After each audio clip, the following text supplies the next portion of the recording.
Hello students, welcome to mechanical concepts. आज हम नकल जॉइंट का जो एग्ज़ाम में जो भी पूछते हैं उसका सम्स करेंगे और जो भी उसके नकल जॉइंट के रिलेटेड क्वेश्चंस है। तो लास्ट टाइम मैंने आपको ये चीज़ बताई थी कि जो क्वार्टर जॉइंट का सम जो है, जिसको भी हार्ड लगा तो उसके पास एक और ऑप्शन रहेगा, क्योंकि उसके और में आता है नकल जॉइंट। तो नकल जॉइंट का सम आपको मैं 100% गारंटी देता हूँ कि बहुत बहुत आसान लगेगा as compare to the quarter joint. ठीक है, तो चलिए नकल जॉइंट का सम हम स्टार्ट कर देते हैं। 3 से 4 मार्क्स के लिए सम रहेगा। एप्लीकेशन आपको खुद पढ़नी है और ये चार टाइप्स ऑफ फेलियर है, वहाँ से हम ये क्वेश्चन को स्टार्ट कर देते हैं और सारे सम्स मैं आपको वन बाय वन डिस्कस करके बताऊंगा। ठीक है, और जो भी लगे कि पूरा सॉल्व करना है तो वो मैं पूरा आपको सॉल्व करके भी बताऊंगा। ओके, तो बने रहिए इस वीडियो के एंड तक। और ये वीडियो जो है ज़्यादा से ज़्यादा अपने दोस्तों से शेयर करना है ताकि वो भी जो एग्ज़ाम है उसका प्रिपरेशन अच्छे से कर सके। ठीक है, तो चलिए इस वीडियो को स्टार्ट करते हैं फटाफट। तो ये जो आपको बता दूं कि ये जो आईएमपी का वीडियो है उसका पार्ट 7 है और सॉल्यूशन का पार्ट 6 है। ठीक है, ये सॉल्यूशन नंबर 6 रहेगा। और ये जो पीडीएफ है, जिसके पास भी ये पीडीएफ नहीं है और फर्स्ट टाइम इस चैनल पे आ रहा है, तो मैं आपको बता दूं कि ये जो design of machine element 5th same students के लिए ये मैंने इंपॉर्टेंट क्वेश्चन की लिस्ट बनाई है, पीडीएफ है। इसका लिंक आपको डिस्क्रिप्शन बॉक्स में मिल जाएगा, आप वहाँ से डाउनलोड कर लेना उस लिंक पे जाके, और इसका हो सके तो प्रिंट आउट करा लेना ताकि आपको प्रिपरेशन करने में आसानी हो। ठीक है, पूरा 54 मार्क्स का ये लिस्ट है। इसमें मैं आपको गारंटी देता हूँ कि आपके मार्क्स 54 तक आ सकते हैं अगर आप मेरे गाइडलाइन के हिसाब से चलोगे, अगर मेरी एडवाइस आप मानते हो और मैंने जो भी सजेस्ट किया है आपको वो पढ़ते हो तो। ठीक है, तो चलिए इस वीडियो को स्टार्ट कर देते हैं फटाफट, है ना। तो नकल जॉइंट का सम 3 to 4 मार्क्स के लिए। ओके, तो आप देख सकते हो यहाँ स्क्रीन के ऊपर कि आपके सामने नकल जॉइंट दिखाई दे रहे हो। उसके कितने पार्ट्स हैं? देखो, 5 पार्ट से बना होता है नकल जॉइंट। ठीक है, तो सारे पार्ट्स का नाम आपको पता होना चाहिए। तो इसका नाम जो है double I. Okay, this is double I and बोलते हैं, या तो फॉक्ड एंड बोलते हैं, इसको फॉक्ड एंड भी बोलते हैं, है ना। और ये जो डबल आई एंड है उसके अंदर ये सिंगल आई फिक्स हो जाएगा। ठीक है, सिंगल आई इंसर्ट हो जाएगा। यहाँ पे आप देखिए गैप है, इसको थोड़ा 90 डिग्री आप घुमा दो और वहाँ पे इंसर्ट कर दीजिए, है ना। तो सिंगल आई एंड बोलते हैं, या तो इसको रॉड एंड भी बोलते हैं। Okay, rod and. फिर ये जो रहेगी नकल पिन रहेगी। ओके, नकल पिन। तो ये जो है ये कॉलर फॉर नकल पिन है, कॉलर फॉर नकल पिन। और ये जो है ये टैपर पिन है। ठीक है, तो चलिए नाम आपको पता चल गए सबके। तो डबल आई के अंदर आपको जैसे मैंने बताया था ये इंसर्ट हो जाएगा सिंगल आई, और वो इंसर्ट होने के बाद ये आपको दिख रहा है ये होल सारे मैच हो जाएंगे, और इस होल के अंदर हम क्या कर देंगे, ये पिन इंसर्ट कर देंगे। ओके, ये पिन इंसर्ट कर देंगे तो पिन ये राइट साइड से बाहर आएगी। वहाँ पे आपको दिख रहा है ऊपर टॉप की तरफ होल दिखाई दे रहा है, और इसके अंदर हम क्या डाल देंगे, ये कॉलर को इंसर्ट कर देंगे। यहाँ पे इस तरफ कॉलर को इंसर्ट कर देंगे और ये वाला होल और ये वाला होल मैच कर जाएगा, और इसके अंदर इस होल के अंदर हम ये टैपर पिन इस होल के अंदर इंसर्ट कर देंगे ऊपर से, तो ये फिक्स हो जाएगा। तो कुछ इस तरह काम करता हुआ आपको दिखाएगा, देखिए असेंबली के बाद, है ना। तो यहाँ पे आप देख सकते हो यहाँ पे ये टैपर पिन इंसर्ट की हुई है इसके अंदर, है ना। तो इसे फिक्स हो गया और ये ऐसा मूवमेंट कर सकता है, आपको यहाँ पे दिख रहा है ना। इस तरह से मूवमेंट करता हुआ दिख रहा है ना। तो ये दिस इज डबल आई। देखो आप इस तरफ आप देखोगे तो डबल आई दिख रहा है ना, डबल आई यहाँ पे, और दिस इज सिंगल आई। और ये पीछे पीछे की तरफ से नकल पिन इंसर्ट की हुई है, ये कॉलर लगाया हुआ है यहाँ पे, और यहाँ पे टैपर पिन इंसर्ट की हुई है ना। तो चलिए आई होप कि आपको ये जो असेंबली है वो समझ आ गई है। तो देखिए यहाँ पे आपको सिंगल सिंगल पार्ट दिखाई दे रहे हैं। अब मैं आपको बात करता हूँ डायमेंशंस की। ठीक है, तो सारे डायमेंशंस वन बाय वन आपको याद रखने हैं। सबसे पहला जो डायमेंशन इसके अंदर रहता है वो है डी। डी जो है ये रहता है ये वाला पार्ट। ठीक है, जो जिस रॉड को हमें ज्वाइन करना है। ठीक है, तो हम इसको क्या बोलते हैं, डायामीटर ऑफ रॉड बोलते हैं। Okay, diameter of rod. इसके बाद आता है डायमेंशन D1। तो D1 क्या रहता है, ये नकल पिन का डायामीटर रहता है D1। तो D1 आप देख सकते हो कि D1 ये भी रहेगा, डबल आई का जो होल है वो, या सिंगल आई का होल है, ये सारे D1 ही रहेंगे, क्योंकि वो D1 के अंदर ये मैच हो जाएगा नकल पिन का डाया। ओके, तो हम इसको बोल सकते हैं डायामीटर ऑफ नकल पिन। ठीक है, उसके बाद बात करते हैं डायमीटर ऑफ नकल पिन के बाद। ओके, यहाँ पे ये सब मिटा देता हूँ मैं, जहाँ जहाँ काम का है मैं वही चीज़ रखूँगा। और ये जो डायमीटर है this diameter is called D2, है ना। ये सारे, ये वाला भी आप बोलो तो D2 ही है। ओके, तो D2 जो है, this is diameter of outer dia, आप बोल सकते हो, यहाँ पे आउटर लिख देते हैं, आउटर डाया ऑफ आई। अब आई यानी सिंगल आई डबल आई दोनों के आउटर डाया D2 ही बोलते हैं, ठीक है। D3 की बात करें तो D3 ये वाला डायामीटर है, डायामीटर ऑफ दिस वन नकल pin head. Okay, diameter of knuckle pin head. Okay, नकल पिन हेड डायामीटर, ठीक है। ये सारे डायमीटर्स हो गए। और उसके बाद थिकनेस की बात करें तो एक थिकनेस रहती है टी। ओके, तो ये जो टी थिकनेस है, ये सिंगल आई की थिकनेस जो रहती है उसको हम टी बोलते हैं। ओके, तो थिकनेस ऑफ सिंगल आई। फिर एक थिकनेस रहती है T1, तो या डबल आई की जो थिकनेस है उसको हम T1 बोलते हैं, दोनों तरफ की। ओके, T1 है ना। तो T1 is the thickness of double I and. Okay, and पीछे लिख देना कि ये वो वाले एंड का। ओके, एंड लास्ट थिकनेस है T2। तो T2 थिकनेस आप बोल सकते हो, ये कॉलर की थिकनेस आप बोल सकते हो T2। ओके, तो thickness of knuckle pin collar या collar. Okay, thickness of collar, या तो इसका थिकनेस भी T2, हम इसकी थिकनेस को भी हम T2 ही बोलते हैं। ओके, तो ये सारे डायमेंशंस आपको पता होने चाहिए कि किसको D बोलते हैं, D1 बोलते हैं, D2 D3 और T1 T2 बोलते हैं। ओके, और बात करिए जो नकल पिन है उसकी लेंथ की, तो नकल पिन की लेंथ को हम बोल देंगे L। ओके, तो लेंथ ऑफ नकल पिन, है ना। तो चलिए अब बात करते हैं नकल पिन असेंबली। देखो इस तरह से, अगर 2D में देखोगे तो इस तरह से आपको दिखेगा। ओके, ये सारे डायमेंशंस यहाँ पे दिखाए हुए हैं और असेंबली वाला पोर्शन भी आपको यहाँ पे दिख रहा है। ओके, तो चलिए अब बात करते हैं एग्जाम्पल नंबर 13 की। तो एग्जाम्पल नंबर 13 में क्या बोला है, name the 4 types of failures for designing the various parts of knuckle joint and write the area of resisting for each failure. Winter 18 में 4 मार्क्स के लिए सारा पूछा गया है। तो इसका जो 4 टाइप्स ऑफ फेलियर है, तो मैं आपको ये पहले 4 टाइप्स ऑफ फेलियर बताऊंगा। तो देखिए, फेलियर्स ऑफ नकल पिन, तो सबसे पहला फेलियर कौन सा है, टेंसाइल फेलियर ऑफ रॉड। तो टेंसाइल फेलियर ऑफ रॉड मैं आपको यहाँ पे बताऊंगा। तो आप देखिए, तो इसको मैं ये सारी चीज़ साफ कर देता हूँ। तो यहाँ पे देखिए, ये जो डायमीटर D है आपको दिखाई दे रहा है, तो ये हो सकता है कि फोर्स लगने से क्या होगा कि यहाँ से ब्रेक डाउन हो सकता है, या तो लेफ्ट साइड से या तो राइट साइड से। तो दिस डायमीटर जो है वो है D। और टूटने के बाद आपको यहाँ पे इस तरफ से देखोगे, टूटने के बाद तो आपको सर्कुलर क्रॉस सेक्शन दिखाई देगा, ठीक है। तो सबसे पहला जो टाइप ऑफ फेलियर क्या है, फिर टेंसाइल फेलियर ऑफ रॉड। तो आपको कुछ इस तरह से क्रॉस सेक्शन एरिया दिखाई देगा और इसका डायमीटर हम बोल देते हैं D। तो चलिए, इसका जो एरिया का, रेजिस्टिंग एरिया का फॉर्मूला क्या बनेगा, तो हम इसका रेजिस्टिंग एरिया AR जो लिखते हैं, तो AR क्या आएगा, π/4 D²। ओके, ये रहेगा रेजिस्टिंग एरिया, है ना। और जो टेंसाइल स्ट्रेंथ की बात करें तो load is equal to area, तो सबसे पहले एरिया लगा देंगे π/4 D², और हमें मल्टीप्लाई करनी है स्ट्रेस, जो कि टेंसाइल फेलियर कंसिडर किया है, तो हमें यहाँ पे सिग्मा T लगाना है, ठीक है। तो ये सबसे पहला फेलियर हो गया tensile failure of rod. Second failure की बात हम करें तो shear failure of knuckle pin. तो चलिए इसको समझते हैं। शियर फेलियर में क्या हो जाता है, जब आप इसको यहाँ पे आप देखोगे तो लोड अप्लाई करते हो, जब ये लोड अप्लाई करते हो तो ये क्या होता है, ये जो नकल पिन इसके अंदर इंसर्ट है, आपको दिख रहा होगा नकल पिन जो इंसर्ट है, तो वो क्या हो जाता है, यहाँ पे, यहाँ से शियर हो जाती है, यानी ये वाला पोर्शन इसके अंदर चला जाएगा, ये सेंटर वाला पोर्शन, और ये जो ऊपर वाला पोर्शन है और नीचे वाला पोर्शन, दोनों पोर्शन जो डबल आई के अंदर है वो डबल आई के अंदर ही रह जाएगा। इसका मतलब इसके अब देखोगे तो 3 टुकड़े हो जाएंगे, है ना, 3 टुकड़े हो जाएंगे इसके। ये देखिए, आप पहला ऊपर वाला पोर्शन ये रह जाएगा इसके अंदर डबल आई में, है ना। और उसी तरह आपको जो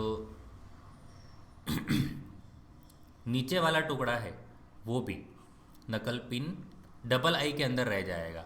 और ये जो सेंटर से जो टुकड़ा है, और सेंटर से जो टुकड़ा है ये रह जाएगा सिंगल आई के अंदर, है ना। तो इस तरह से आप देखोगे तो सीयर हो रहा है, और क्रॉस सेक्शन एरिया आप देखोगे तो डबल सीयरिंग हो रहा है ना। क्रॉस सेक्शन कैसा दिखाई दे रहा है आपको? सर्कुलर दिखाई दे रहा है। आप साइड से देख सकते हो, इस तरफ से, नीचे से आप देख सकते हो या तो ऊपर से देख सकते हो इसको, है ना।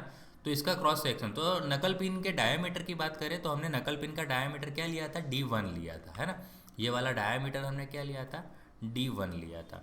इसके दो टुकड़े हो जाएंगे इस तरह से, ये इसके तीन टुकड़े हो जाएंगे, ठीक है। सॉरी, दो टुकड़े नहीं, तीन टुकड़े हो जाएंगे। ये सेंटर वाला टुकड़ा इसके अंदर ही रह जाएगा, इस तरफ चला जाएगा, और ऊपर का और नीचे का जो पोर्शन है ये इसके अंदर रह जाएगा, है ना। तो इस तरह से यहाँ से सेंटर से ये सीयर हो जाएगा जब असेंबली के अंदर होगा तब, ओके। यहाँ से सीयर होगा, आप देख सकते हो, एक पोर्शन इसके अंदर रह जाएगा और ये ऊपर नीचे का इसके अंदर रह जाएगा, है ना।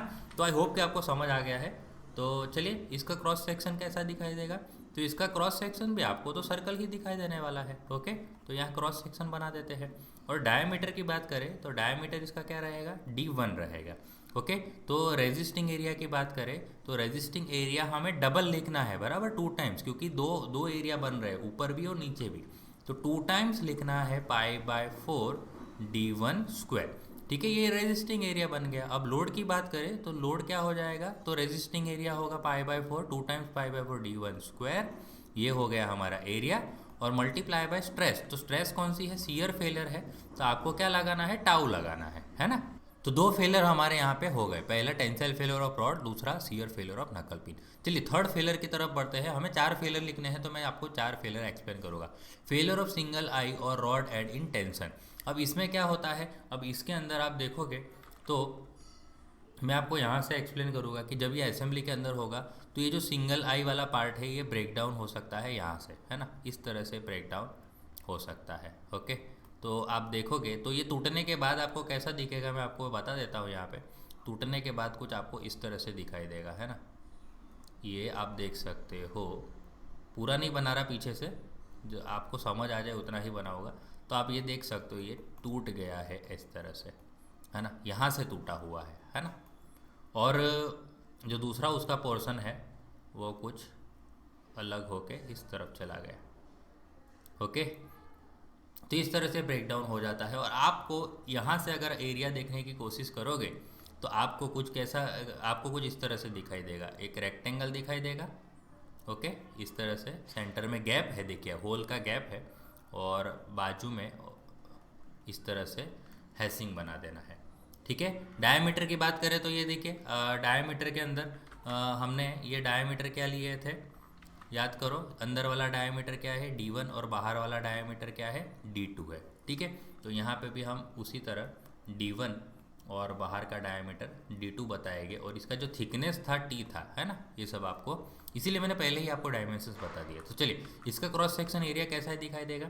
तो आपको कुछ नहीं करना है, आपको एक रेक्टेंगल ड्रॉ करना है, और ये यहाँ से ये मटेरियल बता देना है कि यहाँ पे मटेरियल है। थिकनेस मैंने अभी आपको बताई कि T, सेंटर का जो होल है वो है D1, और बाहर का जो होल है, बाहर का जो डायमीटर है वो है D2, ठीक है। तो क्रॉस सेक्शन जो रेजिस्टिंग एरिया है, क्रॉस सेक्शन एरिया क्या रहेगा? अब देखिए, ये रेक्टेंगल का एरिया लिखना है आपको। तो सबसे पहले मैं क्या कर देता हूँ? D2 माइनस D1 कर देता हूँ, D2 माइनस D1। अब D2 माइनस D1 करने से हमें क्या मिला? ये वाली थिकनेस प्लस ये वाली थिकनेस, सेंटर की थिकनेस हमने माइनस कर दी, है ना, ये माइनस कर दी D1 वाली, D2 में से D1 माइनस कर दिया, तो मुझे आजू बाजू वाला थिकनेस मिला, और मल्टीप्लाई में मुझे थिकनेस कर देना है, हाइट कर देना है, ठीक है। तो ये थिकनेस मल्टीप्लाई कर दिया, तो ये मेरा रेजिस्टिंग एरिया बन गया। लोड की बात करें तो रेजिस्टिंग एरिया लगा देते हैं सबसे पहले, D2 minus D1 into T, okay. अब मल्टीप्लाई पे स्ट्रेस करना है, तो कौन सा फेलियर हो रहा है? ये टेंशन में फेलियर हो रहा है, तो यहाँ पे फॉर्मूला आएगा सिग्मा T, ओके। अब देखिए, ये थर्ड फेलियर हो गया हमारा, और फोर्थ फेलियर मैं बताऊँ तो सेम आप इसी तरह, जिस तरह से ये वाला फेलियर हो गया है यहाँ से, तो हो सकता है कि ऐसा ही फेलियर डबल आई में भी हो जाए, यहाँ से फेलियर हो सकता है, यहाँ से ये टूट सकता है, यहाँ से, समझ रहे हो आप, यहाँ से ऐसा टूट सकता है। और आप पीछे से इस तरफ से उस तरफ से देखने की कोशिश करोगे तो आपको कुछ इस तरह से दिखाई देगा,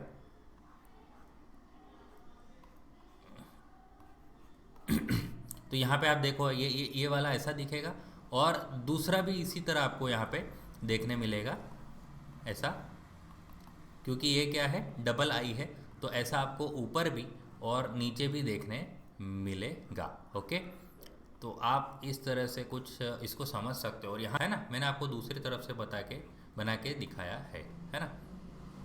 तो आपको कुछ इस तरह से ये अलग हो चुका है, ये वाला पोर्शन है ना, यहाँ से निकल चुका है बिकॉज ऑफ लोडिंग, और मान लेते हैं कि ये वीक है। ओके, तो हम ये टेंसाइल फेलियर ऑफ डबल आई भी कंसिडर कर सकते हैं फोर्स फेलियर में, है ना। तो थर्ड फेलियर अगर आपने ये समझ लिया है, तो फोर्स फेलियर हम कौन सा समझ लेते हैं, ये वाला 6 वाला जो यहाँ पे लिखा है, फेलियर ऑफ डबल आई और फॉग टेनिन टेंशन, बराबर। तो इसमें भी आपको क्या होगा, ये सेम फार्मूला याद रखनी पड़ेगी। तो ऐसा ही फिगर दिखेगा, आप अगर क्रॉस सेक्शन का एरिया देखोगे तो आपको बस यहाँ पे ऊपर नीचे के 2 रेक्टेंगल दिखेंगे, है ना। तो 2 रेक्टेंगल आपको बनाने हैं, सेम चीज़ है, इसीलिए मैंने ये वाला फेलर चूज़ किया कि आप ये वाला फेलर लिखो तो आपका काम आसान हो जाएगा, ठीक है। तो चलो ये बन गया। अंदर का डायमीटर क्या हो जाएगा, d1, बाहर का डायमीटर क्या हो जाएगा, d2, और इसकी थिकनेस आपको याद रखनी थी कि t1 है, t मत लिख देना, ठीक है, t1 हो जाएगा, t1। और फार्मूला की बात करें तो पहले तो रेजिस्टिंग एरिया की बात करूँ तो रेजिस्टिंग एरिया ऐसा ही है सेम, बस इस बार एक रेक्टेंगल ऐसा नहीं है, एक बार 2 है, तो हमें क्या करना है, डबल कर देना है, d2 minus d1 into T जो है, तो 2 टाइम्स कर देना, d2 minus d1 into T. तो टी बस आपको ये ध्यान रखना है कि थिकनेस वहाँ पे टी थी, तो यहाँ पे आपको क्या लेनी है, t1 लेनी है। और रेजिस्टिंग एरिया बनने के बाद आपका लोड क्या बन जाएगा, पहले तो आप एरिया लिख दोगे, d2 minus d1 into t1, और मल्टीप्लाई बाय आपका क्या हो जाएगा, स्ट्रेस। ओके, तो टेंशन है तो सिग्मा टी लगा देना, ठीक है। तो ये 6 फेलर जो है, ये अभी मैंने आपको 4th फेलर बताया, ठीक है। तो इस तरह से आप ऐसे 4 फेलर यहाँ पे एग्ज़ाम में लिखने को बोले थे हमें, और 4 फेलर हमने इस तरह से बता दिए। ओके, तो आपको भी इसी तरह ये फेलर बताने हैं, आपको रेजिस्टिंग एरिया मेंशन करना है और लोडिंग का बताना है और लोड बताना है आपको, और ऐसे रेजिस्टिंग एरिया की आपको फिगर भी बतानी है, ठीक है। बाकी के अभी मैं स्किप कर रहा हूँ फ़िलहाल के लिए। ओके, अगर ज़रूरत पड़ा तो ये फेलर्स भी मैं आपको बताऊँगा, है ना। तो चलिए ये वाला हमारा सॉल्व हो चुका है ना, विंटर 18 का 4 मार्क्स। चलिए क्वेश्चन नंबर 14 पे आते हैं कि 2 rods are connected by knuckle joint to sustain maximum load of 15 kilo newton. तो चलिए यहाँ पे सबसे पहले हम कैपिटल P लिख देते हैं, 15 किलो न्यूटन। ओके, तो 15 इंटू 10⁻³ हो जाएगा न्यूटन। चलो calculate the diameter of rod. तो रॉड का डायामीटर क्या है, d, तो ये हमें फाइंड करना है। नकल पिन का डायामीटर फाइंड करना है, इसका मतलब हमें फाइंड करना है d1। ओके, और बाद में क्या दिया है, सिग्मा टी गिवन है, तो मैं सिग्मा टी लिख देता हूँ कि 80 न्यूटन पर mm² हमारा सिग्मा टी गिवन है, और टाउ गिवन है हमारा 50 न्यूटन पर mm²। ओके, तो विंटर 2019 4 मार्क्स में है ना, यानी लेटेस्ट पेपर का ये क्वेश्चन है।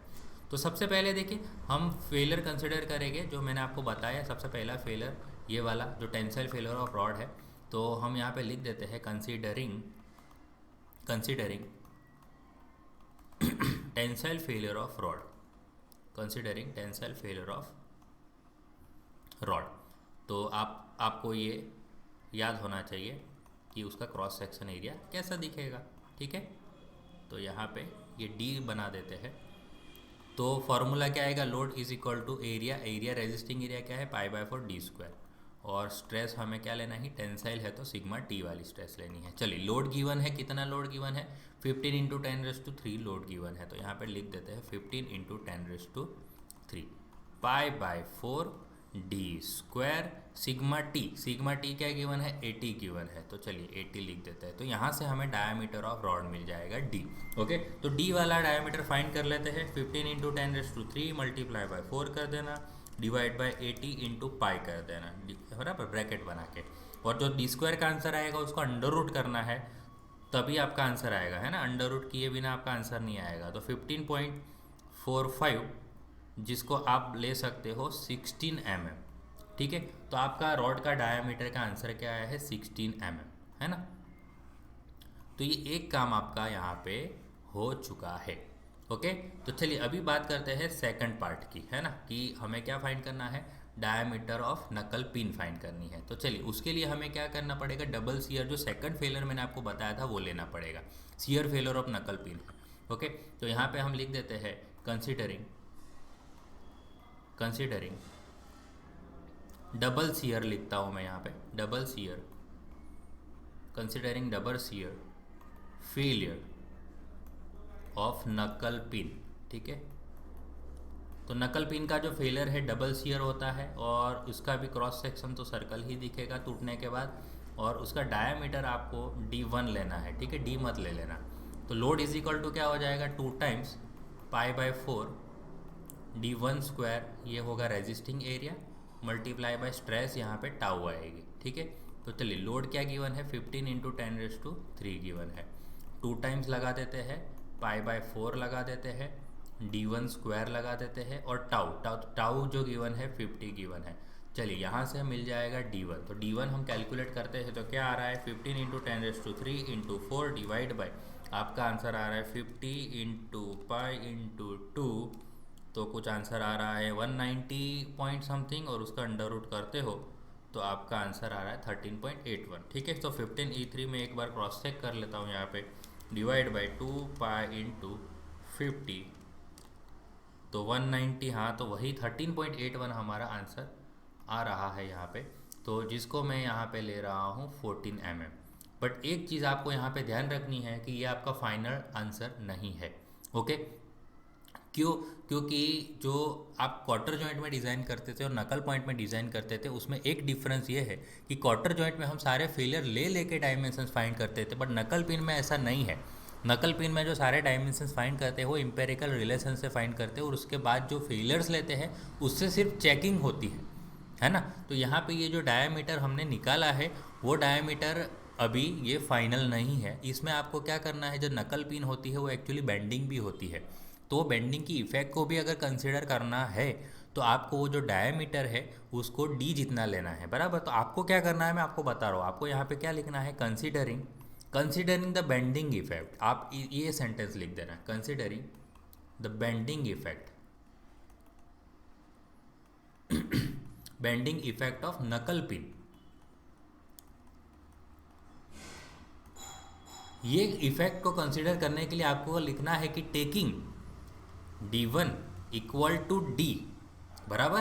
तो आपको वो बेंडिंग इफेक्ट को कंसिडर करने के लिए आपको एम्पेरिकल रिलेशन यूज़ करना है, कि इसका मतलब कि जो D1 है वो कितना लेना है, D ही लेना है। तो D1 हमारा आंसर क्या आया, देखिए यहाँ पे 14 आया था, बट 14 नहीं चलेगा, 14 से थोड़ा ज़्यादा लेना है क्योंकि बेंडिंग इफेक्ट भी कंसिडर करनी, पर कितना ज़्यादा, तो D जितना, तो D कितना आया था, 16 mm। ठीक है, तो यहाँ पे हमारा D1 का आंसर आ चुका है 16 mm। तो 2 आंसर निकालने थे हमें और हमने दोनों आंसर निकाल लिए। ओके, तो यहाँ पे ये सम कंप्लीट होता है, आपको पूरे के पूरे 4 मार्क्स मिल जाएंगे अगर इस मेथड को फॉलो करते हो तो। ठीक है, तो चलिए सम नंबर 15 पे चलते हैं। तो 15 के अंदर क्या है, sustain maximum load of 60 kilo Newton है। देखिए यहाँ पे 60 किलो न्यूटन का लोड है, तो आप यहाँ पे 60 इंटू 10⁻³ लिख दोगे न्यूटन। कैलकुलेट देखिए यहाँ पे क्या करना है, डायमीटर ऑफ रॉड फाइंड करना है, यहाँ पे D फाइंड करना है, नकल पिन का डायमीटर D1 फाइंड करना है, स्ट्रेस दी हुई है देखिए सिग्मा T गिवन है और टाउ गिवन है, बराबर।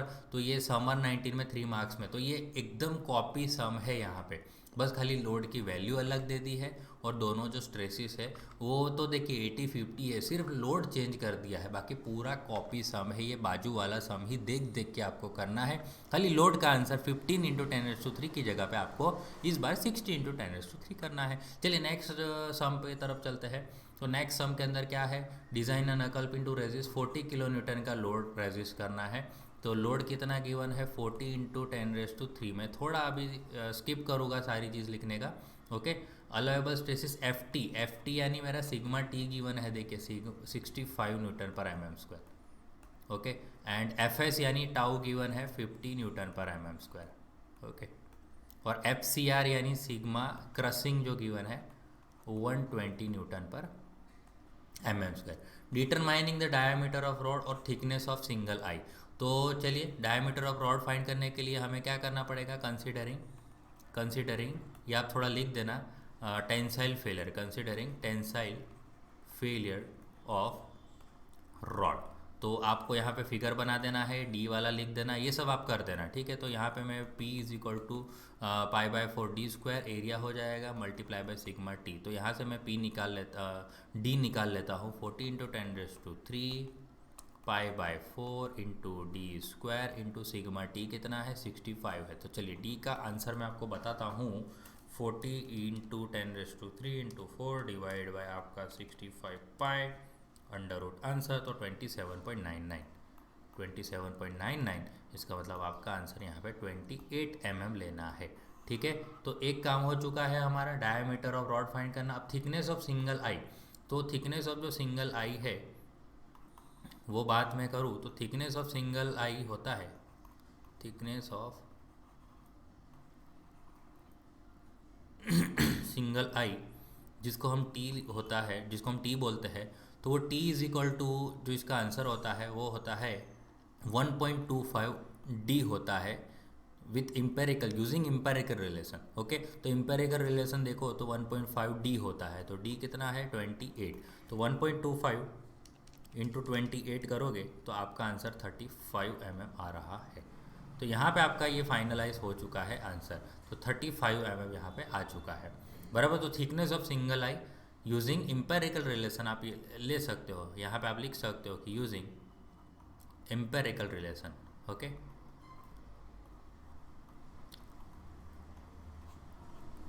तो इम्पेरिकल रिलेशन से आप थिकनेस यहाँ पे फाइंड कर सकते हो। और अगर एक चीज़ ये है कि अगर इसका चेकिंग भी करना है तो आप एक टेंसाइल से चेक कर सकते हो। तो checking single I in tension आप कर सकते हो, यहाँ पे सिंगल आई इन टेंशन।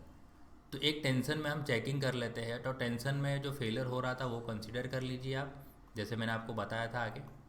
तो ऐसी फिगर आपको बताई थी कि कैसे आ रही है, ये टी यहाँ पे डायमेंशन है, यहाँ पे D1 है और यहाँ पे D2 है।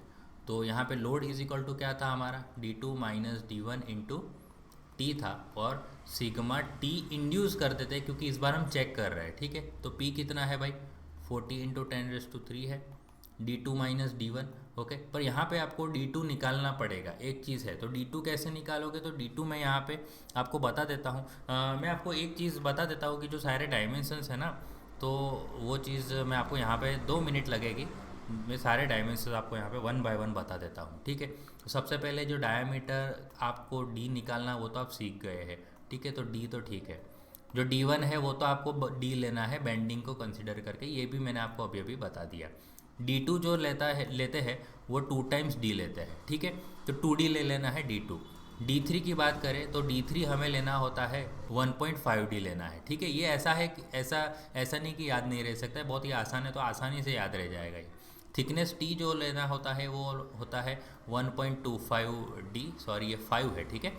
T1 जो लेना है आपको 0.75D, और T2 जो लेना है अगर पूछा है तो 0.5D लेना है, ठीक है। आपको इतना याद रखना है बस, है ना। तो ये चीज़ आप याद रख लेना, ये सारे इम्पेरिकल रिलेशन है। तो अगर कुछ इधर उधर का कुछ पूछा तो आप इस रिलेशन से इस चीज़ को फाइंड कर सकते हो, ठीक है। तो T तो देखिए D2 की बात करें तो D2 क्या है मेरा 2D है, तो यहाँ पे ये चीज़ मैं D2 फाइंड कर लेता हूँ सबसे पहले इस केस के अंदर। तो यहाँ पे मैं लिख लेता हूँ D2, तो D2 इज़ 2D, तो 2 टाइम्स D क्या है मेरा 28 है, ओके। सो 56 mm मेरा D2 आ जाएगा। तो 56 माइनस D1 इज़ 28, और थिकनेस मेरी क्या है 35, और multiply by sigma T induce. तो यहाँ से मेरा सिग्मा टी इंड्यूस निकल जाएगा इक्वल टू, तो सिग्मा टी क्या आ रहा है हम देख लेते हैं, 40 × 10⁻³ डिवाइड बाय आपका करना है 56 माइनस 28 मल्टीप्लाई बाय 35 ब्रैकेट करके, तो 40.81 आ रहा है, 40.81 न्यूटन पर mm²। तो ये जो इंड्यूस्ड टेंसाइल स्ट्रेस है वो आंसर आना चाहिए, ये जो गिवन है उससे कम, है ना। आपको यहाँ पे दिख रहा है 65 गिवन है, तो देखिए उससे कम आ रहा है, तो which is less than 65 newton पर mm²। तो hence our design is safe, तो यहाँ पे हम लिख सकते हैं hence our design is safe, okay, तो आपका ये जो दो आंसर है, this one is my answer number 1 and this one is my answer number 2। ठीक है, तो ये दो आंसर हमारे आ चुके हैं जो क्वेश्चन में पूछे थे, है ना। चलिए थर्ड की तरफ पढ़ते हैं। तो लोड गिवन है 12 किलो न्यूटन। यहाँ पे आप देख सकते हो कि जो टेंसाइल स्ट्रेंथ गिवन है वो कितने गिवन है, देखिए तो सिग्मा टेंसाइल अल्टीमेट गिवन है इस बार। ठीक है, लोड गिवन है, अल्टीमेट गिवन है 250 न्यूटन पर एम स्क्वायर। तो बस भाई अल्टीमेट गिवन है तो अल्टीमेट आपको नहीं लेनी है, आपको अलोएबल निकालनी है। कैसे निकालनी है, तो आपको सिर्फ फैक्टर ऑफ सेफ्टी को डिवाइड कर देना है ना, इतना ही आपको काम करना है। सिग्मा सी जो गिवन है वो भी 250 मेगा पास्कल गिवन है, और टाउ जो गिवन है 125 न्यूटन पर एम स्क्वायर गिवन है। फैक्टर ऑफ सेफ्टी गिवन है 5। तो आपको एक स्टेप और लिखना है। क्या स्टेप लिखना है, सिग्मा टी निकालना है, सिग्मा सी निकालना है, और आपको टाउ निकालना है। ठीक है, तो सिग्मा टी कैसे आएगा, तो sigma T ultimate divide by factor of safety, तो 250 डिवाइड बाय आपको करना है 5, तो आपका आंसर आ जाएगा 50 न्यूटन पर एम स्क्वायर। ठीक है, अब आपको ये यूज़ करना है ना, यूज़ दिस। अब वो भूल जाना है ऊपर वाले। ओके, और सिग्मा सी जो अल्टीमेट है divide by factor of safety करते हो, तो ये भी 250 डिवाइड बाय 5, यानी ये भी आंसर आ रहा है 50 मेगा पास्कल लिखा है। तो मेगा पास्कल न्यूटन पर एम स्क्वायर, उसमें क्या होता है, कोई सेम ही होता है, क्योंकि आपको ये पता होना चाहिए कि 1 मेगा पास्कल का आंसर क्या आता है, 1 न्यूटन पर एम स्क्वायर ही आता है। तो मेगा पास्कल लिखो या न्यूटन पर मीटर एम स्क्वायर लिखो, सॉरी, तो सेम ही है वो, है ना। तो tau ultimate divide by factor of safety करोगे तो टाउ अल्टीमेट 125 है, divide by factor of safety 5 है, तो this is 25 mega pascal. Okay, अब आप इस चीज़ को आगे बढ़ाना है। तो रॉड डाया फाइंड करना है, तो रॉड डाया आपका आ जाएगा समथिंग, आप निकाल लेना रॉड डायामीटर जो मैंने आपको बताया था। दूसरा क्या बोला है, डायामीटर ऑफ नकल पिन। ठीक है, तो ये भी जो फर्स्ट मैंने आपको न्यूमेरिकल करके दिखाया, D1 कैसे फाइंड करना है, तो वो आप D1 फाइंड कर लेना। ठीक है, एक चीज़ पूछी है कि विड्थ ऑफ नकल पिन। अभी नकल पिन की विड्थ पूछी है, तो यहाँ पे एक चीज़ है कि नकल पिन में विड्थ तो नहीं होती। आप नकल पिन अगर देखोगे तो नकल पिन कुछ इस तरह होती है। तो नकल पिन के अंदर डायमेंशंस की बात करें तो एक होता है डायमीटर ऑफ नकल पिन, तो ये हमने निकाल लिया है बराबर। बट विड्थ की बात करें तो विड्थ मतलब मुझे क्या डाउट लग रहा है, अभी एक चीज़ होती है, एक तो हेड की थिकनेस होती है, तो शायद वो विड्थ बोली हो, या इसकी लेंथ पूछी हो, उसको विड्थ बोला है। तो हम ऐसे कन्फ्यूज़न के केस में क्या करेंगे, हम दोनों निकाल लेंगे। तो T2 तो आप कैसे निकाल लोगे, तो T2 तो मैंने अभी अभी आपको बताया कि T2 का जो फार्मूला है वो क्या होता है, 0.5D होता है। तो आपका जो भी डायामीटर आएगा वो 0.5 करके रख देना, तो आपका T2 मिल जाएगा। ठीक है, तो चलो एक काम तो हमारा हो गया, और बात बची हुई जो लेंथ है, तो लेंथ का आंसर क्या आएगा। तो लेंथ आप देखो, तो लेंथ मैं आपको बता देता हूँ कि लेंथ बहुत ही आसान है, कि जब ये नकल पिन इसके अंदर इंसर्ट होता है तो उसका लेंथ कहाँ से स्टार्ट होता है। तो देखो ये यहाँ से आपका लेंथ गिनो, तो सबसे पहले रास्ते में T1 आएगा, फिर रास्ते में T आएगा, फिर वापस रास्ते में T1 आएगा, और इसका थिकनेस आएगा T2, और ये जो एक्स्ट्रा है, तो एक्स्ट्रा यहाँ पे देखो गिवन है, यहाँ पे आपको दिख रहा होगा 0.25D। तो ये जो एक्स्ट्रा बाहर है उस वो है 0.25D। तो इस तरह से आपका पूरा ये लेंथ बन जाएगा, है ना, नकल पिन का। तो आप लेंथ फाइंड कर लीजिए यहाँ पे। तो मैं लेंथ ऑफ द नकल पिन में आपको बता देता हूँ यहाँ पे, ये चीज़ सारी चीज़ मैं मिटा देता हूँ। ओके, तो बस आप कुछ मत करो, आप उसको वहाँ हेडिंग डाल दो कि एक तो जो T2 तो मैंने निकाल लिया, और बात करते हैं लेंथ L की। तो L की लेंथ क्या हो जाएगी, जैसे जैसे पहले T1 आया, फिर T आया, फिर T1 आया, फिर T2 आया, और लास्ट में एक्स्ट्रा जो था वो क्या था, 0.25D था। ओके, तो ये सारी थिकनेस T1 T1 T2 और ये 0.25 जो D का आंसर आया होगा वो डाल देना, तो आपका यहाँ पे लेंथ भी मिल जाएगा। क्योंकि जब तक मुझे मेरा ख्याल है तो विड्थ पूछा है, इसका मतलब लेंथ ही पूछा होना चाहिए। ओके, तो भी हमने थिकनेस भी फाइंड कर ली हेड की, और उसकी लेंथ भी फाइंड कर दी बराबर। तो आपको कोई भी मार्क्स कटने का कोई सवाल नहीं है। ठीक है, चलिए 18 सम है, 15 किलो न्यूटन का लोड है, स्ट्रेसिस दी हुई है, डायमीटर ऑफ रॉड फाइंड करना है, पिन फाइंड करना है, यानी D और D1 फाइंड करना है। तो ये फर्स्ट सम जैसे कराया वैसा ही है। 19 सम की बात करें तो यहाँ पे calculate diameter of steel bar यानी कि डी फाइंड करना है, डायमीटर ऑफ नकल पिन यानी D1 फाइंड करना है। तो ये भी सेम सम है। और आगे बात करते हैं तो equal diameter subject to axial tensile load of 15 kilometre, rod dia find करना है, पिन डाया फाइंड करना है। तो ये भी सेम ही है, ठीक है। तो चलिए सारे सम्स आप देखोगे तो ऑलमोस्ट 3 से 4 मार्क में आपको पूछा है, ज़्यादा से ज़्यादा क्वेश्चन में डी और D1 फाइंड करने को ही बोला है। ओके, एक्स्ट्रा जब भी पूछा है तो एक्स्ट्रा में क्या दिया था, एक तो फैक्टर ऑफ सेफ्टी वाला पूछ सकते हैं, तो मतलब अल्टीमेट स्ट्रेस दिया गिवन है तो आपको वो नहीं यूज़ करनी, आपको फैक्टर ऑफ सेफ्टी से डिवाइड करने के बाद जो स्ट्रेस आए वो आपको करनी है। ज़्यादा से ज़्यादा थिकनेस पूछते हैं, T या T1 या T2, तो ये सब पूछते हैं बराबर। तो नकल पिन की लेंथ पूछ ली, विड्थ पूछ ली, तो ये सब चीज़ें एक्स्ट्रा अगर पूछे तो ही तो, बट ज़्यादातर आप देखोगे तो क्वेश्चंस के अंदर D और D1 ही आता है। तो इस बार भी D और D1 ही आएगा, ओके। बट तो भी अगर बाकी डायमेंशंस पूछते हैं तो आपको वो मैंने आपको बता दिए हैं, ये आप याद रख लेना। वो याद रखने के लिए कोई इतनी बड़ी बात नहीं है, बहुत ही आसान है ये, ओके। तो चलिए, आई होप कि आपको ये आज का वीडियो समझ आया होगा, जो सम मैंने एक्सप्लेन किया वो अच्छे से समझ आ गया होगा।